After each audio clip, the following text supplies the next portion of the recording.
To kick off this Groundhog Day-style slasher movie, we meet Tree Gelbman, your typical sorority girl waking up in a random college dorm room. It is the dorm room of fellow college student Carter Davis. Tree doesn't recognize Carter whenever she wakes up and is super confused why she woke up in his dorm room. She assumes she went home with him the night before at a party. Tree asks him for some Tylenol, so he gives her some, then she leaves the room telling Carter to not let anyone know about this or else she will be angry.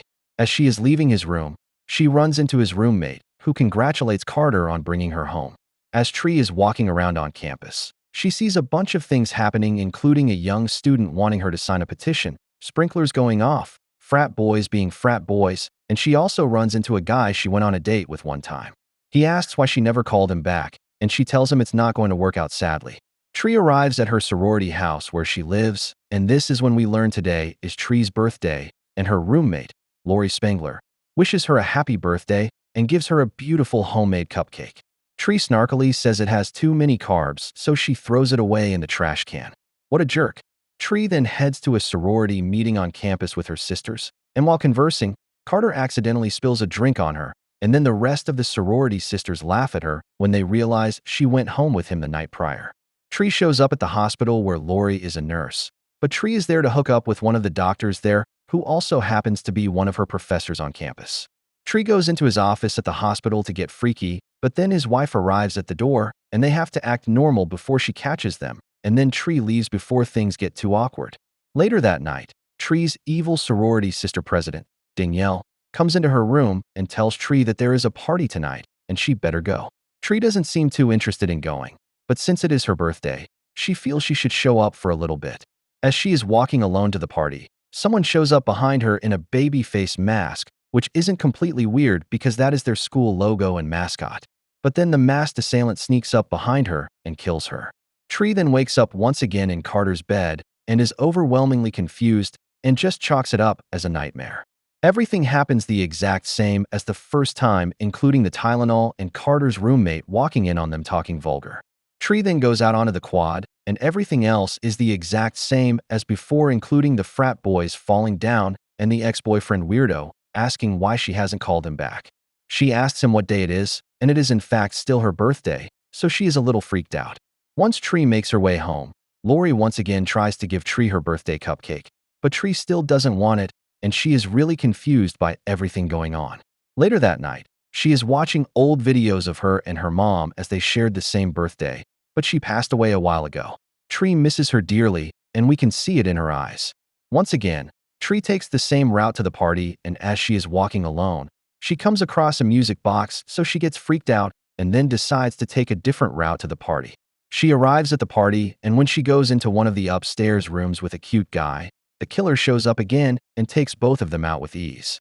She wakes up in Carter's room again, and she is completely freaking out, and she predicts everything that is about to happen on the quad and on her walk of shame home.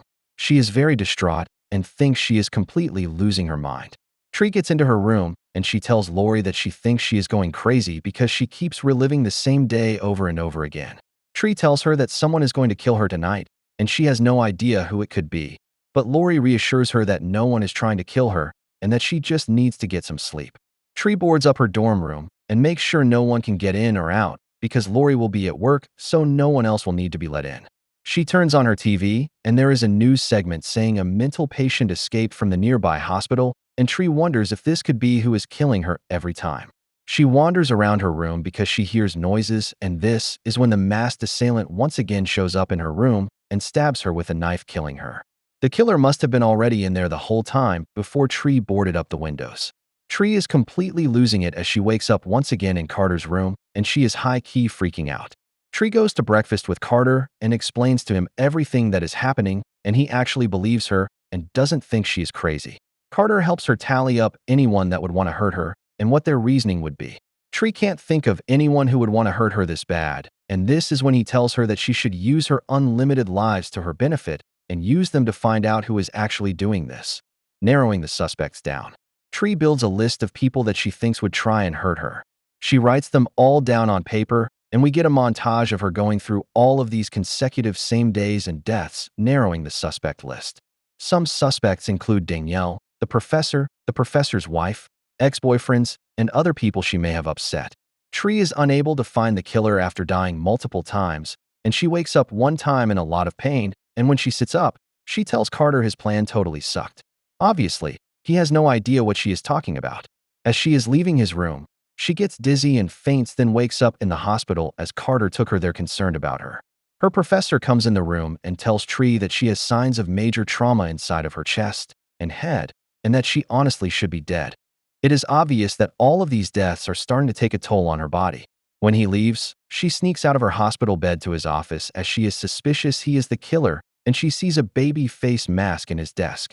He finds her in the hall, and then the baby face killer shows up behind him and kills the doctor right in front of her. Tree runs to the parking garage as fast as possible and is able to get inside her car and drives off, leaving the killer behind. She is speeding away whenever she is pulled over by a police officer for reckless driving. Tree tells the cop she is being chased by a killer, but he thinks she is under the influence of drugs or alcohol. Tree tells the cop she is in hopes of getting arrested and being safe in the back of the cop car, but as he is cuffing her, the killer then runs over the cop and finishes Tree off by burning the cop car she was in. Tree wakes up in Carter's room and acts like she lives there, which deeply confuses Carter. Carter follows her out of the dorm and says he wants to help with whatever problem she is facing. Carter doesn't believe her that she is reliving the same day over again this time, and she proves it to him by calling out everything that is about to happen on the quad. They go out to eat, and Carter notices that Tree's dad is calling her, but she doesn't answer and is avoiding talking to him as it makes her think of her mom, who she misses severely. Tree tells Carter she doesn't think she has many chances left to find the killer because she is getting weaker and weaker with every death. She then hears a news broadcast on the TV and finally remembers that the mental hospital patient snuck out and is on the loose. Tree goes to the hospital, grabs an axe, and goes to kill him, but he isn't in the bed whenever she gets to his room. The killer shows up behind her, unmasks himself, and is then tackled by Carter. The man kills Carter and chases Tree down the stairs. Tree has the opportunity to kill him, but she doesn't do it because Carter is dead and she doesn't want that to be the set reality. She finds a way to take her own self out and wakes up in Carter's room again. Happy this time, though, as she believes she knows who the killer is. Tree goes to her house and talks to Lori, telling her that she is sorry for how she treats her all the time and apologizes for being a bad roommate. Tree then goes to the hospital and tells the doctor they can't be a thing anymore, which angers him. This time, Tree shows up to lunch with her dad and tells him that she is sorry she has been ignoring him, but seeing him just makes her think about her mom, especially on their birthday. She says things will be different for them going forward, and she loves him so much. Night comes, and we see Tree getting ready for battle as she is going to go to the hospital and take out the patient before he can take her out. Tree gets to the hospital and tries to shoot him, but the gun doesn't fire. They get into a fight with one another, and this is when Tree grabs the gun again and shoots the man dead. Afterwards, Tree and Carter are hanging out, and she lights the birthday cupcake that Lori gave her earlier, and she eats it, then heads off to bed. Tree wakes up hoping to be on a different day, but it is still the same day, and she is living it once again. Tree is panicked and runs into her room to pack her bags and get out of town. Lori tries giving Tree the cupcake once again, and this is when Tree realizes the cupcake is poisoned and Lori has been the killer this whole time. Lori is trying to kill Tree because she was having an affair with the professor and sad he didn't want Lori. Lori grabs Tree and tries to kill her in their dorm room, but is unable to get the job done this time. Tree shoves the cupcake in Lori's mouth and then super kicks her out of the window to her death. Tree is finally free of her Groundhog Day. The movie ends with Carter and Tree having lunch together, and we get a fairy tale ending. And that's it for this one. Any other movies or series I should do? Let me know in the comments below. Thanks for watching.